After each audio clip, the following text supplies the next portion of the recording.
از این لحاظ در این روزهای تاریخی همه آن گیلگوهای داریم،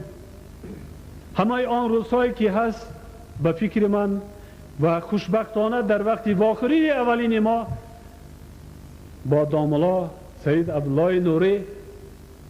یک دیگر فهمی شد که ما گذشته را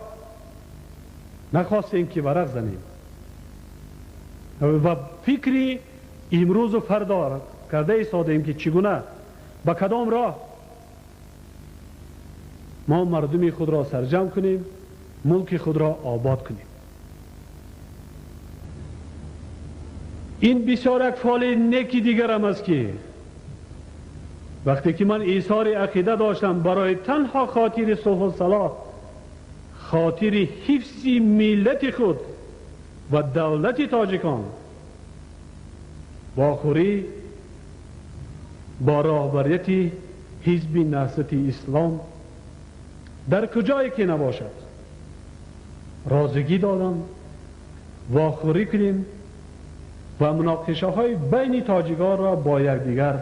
حل و فصل نماییم. تنها برای خاطر